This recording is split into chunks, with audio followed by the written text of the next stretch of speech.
All right, let's talk about a case that every single one of us needs to know. The night of July 25th, 1956. Way out in the Atlantic, the ocean was about to become the scene of one of the most infamous maritime disasters in modern history. Now, this wasn't some old sailing ship caught in a hurricane. This was something brand new, something that should have been impossible. It was the world's first major radar-assisted collision. You heard that right. Two modern ships, the Andrea Doria and the Stockholm, both had the latest radar technology. They could see each other from miles away. So that's the million-dollar question, isn't it? How could this possibly happen? You have two ships fully equipped to see through darkness and fog, and yet they sail directly into one another. To get to the bottom of it, we've got to break down the entire chain of events. To really understand this collision, we need to look at the ships themselves. And even more importantly, we need to put ourselves on the bridge of each one in those final hours leading up to impact. So, picture this. On one side, you've got the Andrea Doria. She was magnificent, a 29,000-ton symbol of Italian pride, steaming west towards New York, doing almost 22 knots. And coming the other way, you have the Stockholm. Smaller, for sure, but a tough 12,000-ton liner, heading east from New York at about 18.5 knots. Two ships on opposite courses about to cross paths in the night. The price of what happened next was incredibly high. 46 people, passengers and crew, died on the Andrea Doria. Another 5 crew members were lost on the Stockholm. That's a total of 51 lives lost in an accident that, as we're about to see, was completely preventable. You know, disasters at sea almost never just happen in a flash. The seeds of this accident were being planted hours before the collision. And if you look at the conditions on the bridge of each ship, well, they tell two completely different stories. Just look at this contrast. The Andrea Doria is plowing through dense, thick fog. Her captain, Piero Colomai, a real old-school veteran, is on the bridge along with 2 of his officers. Now, over on the Stockholm, it's mostly clear. And who's in charge of the watch? A single 26-year-old third officer, all by himself. And here's where things get really strange. According to the testimony later, the Andrea Doria's radar showed the Stockholm approaching on her starboard side. Looked like a simple, safe starboard-to-starboard passing. But the officer on the Stockholm swore his radar showed the Andrea Doria on his port side, setting them up for a textbook port-to-port pass. I mean, come on. They're looking at the same 2 ships. Both stories just cannot be right. So let me ask you, put yourself on one of those bridges. It's your watch. You see a target on the radar, and you think you know how it's going to pass. What do? Do you trust that first glance? Do you start plotting? Do you get the captain on the bridge? It's right there, in that moment, that a simple assumption can turn absolutely deadly. Okay, let's get into the timeline. This is where we see exactly how those two completely different pictures of reality led straight to disaster. It's a series of small decisions, separated by just a few minutes and a few miles, that sealed the fate of both of these ships.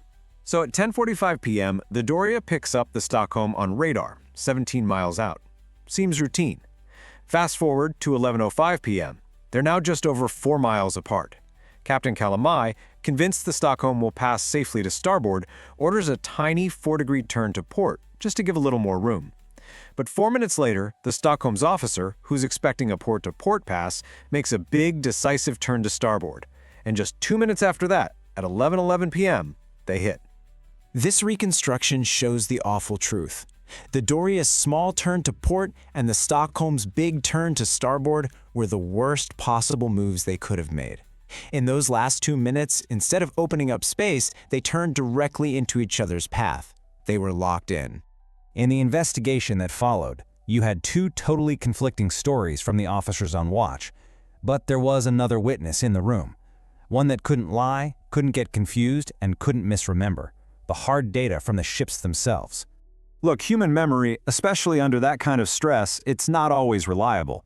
But the course recorders on these ships, they don't have feelings. These simple paper charts told the real story.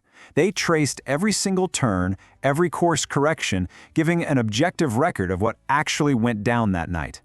So let's look at the Stockholm side of the story first. The third officer testified that he saw the Doria's lights about 20 degrees on his port bow at a range of about 1.85 miles. He said that's why he turned to starboard. But here's the thing. When you plot that out against what the course recorder actually shows, it's impossible. If the Andrea Doria had been where that officer claimed she was, the two ships would have passed each other with no problem at all. His story just didn't line up with the physics. Now let's flip over to the Andrea Doria. Her officers were adamant that the Stockholm was on a parallel, opposite course, way off their starboard bow, and that the passing distance was actually getting bigger. And again, the forensic data shows that this just couldn't have been true either. The course recorders revealed the ships were actually approaching nearly head-on a course that was slowly bringing them closer together. The chilling reality is that neither crew really understood the situation that was developing right in front of their eyes. So what do we, as professional mariners, take away from all this? The investigation never officially blamed one side or the other, but the data gives us a crystal clear picture of the chain of failures that led to this disaster. This wasn't one single mistake. This was a cascade of human errors. The Doria was going way too fast for the fog. Neither bridge team was properly plotting the other ship on their radar. Communication on both bridges just fell apart. The Doria turned to port in a head-on situation, which is a huge no-no. Both crews just glanced at their radar instead of doing a systematic analysis. And that tiny 4-degree course change from the Doria, it was too small and indecisive. The Stockholm never even saw it happen. The lessons we learned from this tragedy are literally written into the rules we follow today. Every single one of those failures has a countermeasure now. It's why we have Call Regs Rule 19 for restricted visibility. It's why we have ARPA to automatically plot targets for us. It's why we train over and over again in bridge resource management. And it's why we're all taught to take early and substantial action, so there's no doubt in the other vessel's mind what we're doing. At the core of all this was a complete failure of what we now call bridge resource management. On both ships, when they finally saw each other's lights, the officers just abandoned the radar. Calls from lookouts became a distraction instead of useful information. A well-drilled bridge team today would have one person glued to that radar, they'd be communicating clearly, and they'd be challenging the dangerous assumptions being made.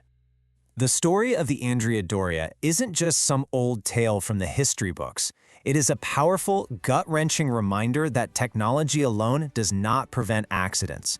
The basics, the fundamental pillars of good seamanship like discipline, clear communication, and real situational awareness, that's what keeps us safe out here. Captain Calamati made a fatal assumption that the other ships saw the world the exact same way he did. The officer on the Stockholm assumed he had more time and space than he really did. The final lesson from this is brutally simple. Assumptions are the enemy of a safe watch. So let me leave you with this question. Right now, on your own bridge, what are you assuming?